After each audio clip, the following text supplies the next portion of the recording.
I wouldn't vote for me either, right? Because, you know, you've got this screen, this funhouse mirror through which people are receiving information. How to break through that is a big challenge. All right. You know, he says this so often about Fox News, the funhouse, fine. You know, but this is the same guy who rips Donald Trump for being thin-skinned about the media. Take a look.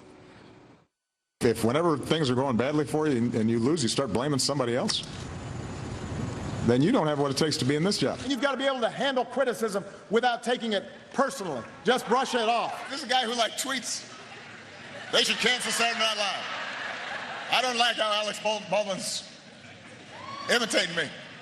Really? I mean, that's the thing that bothers you and you want to be president of the United States? Come on, man. Come on.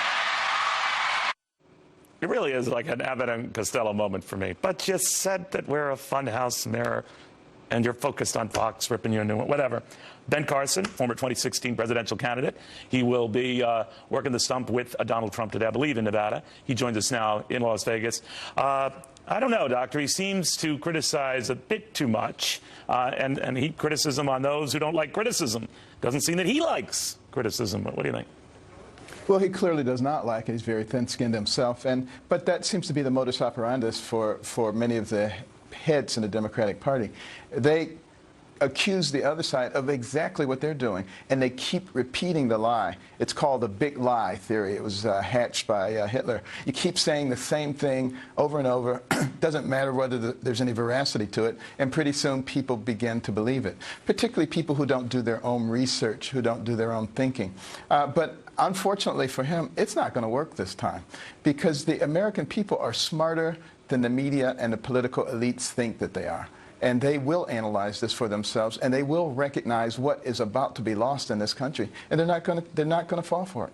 You know, with the exception of powerful surrogates like yourself, Dr. Carson, and some others in the party who are trying to help Mr. Trump, the New York Times and others bemoan the fact that he's in isolation, that is, Mr. Trump can't rely on the Beyoncés and the Hollywood elites to carry the day for him.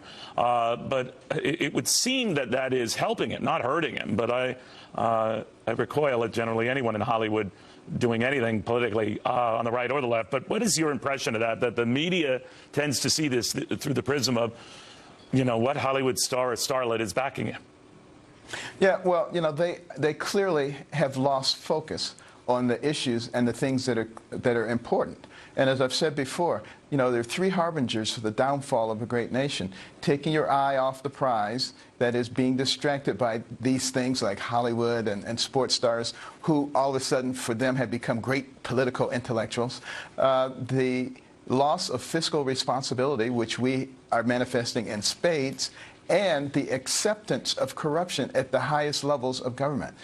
When you do that, your days are numbered. And I believe that this is our opportunity right now to stop it. And I do believe it will be stopped. You know, I've been all over the country in the last week or two talking to numerous Americans, and I see a wisdom there and a common sense that is not being manifested by a lot of our leaders, and certainly not by the media. You're a brilliant doctor. People, you know, they know the doctor in front of your name, but I mean like scary smart neurosurgeon. And I have a feeling, let's say there's a surprise, doctor, on Tuesday, and much of the media world is stunned at the outcome. Donald Trump wins in a historic upset. Let's say that happens. Medically, people go through massive palpitations with something like that. How would you help them through it? Well, I think the first thing is really just sit down and talk to the people and help them realize that we, the American people, are not each other's enemies. And we've allowed ourselves to be manipulated into thinking that we're enemies based on gender and race and income and age and religion and all this. It's not true at all.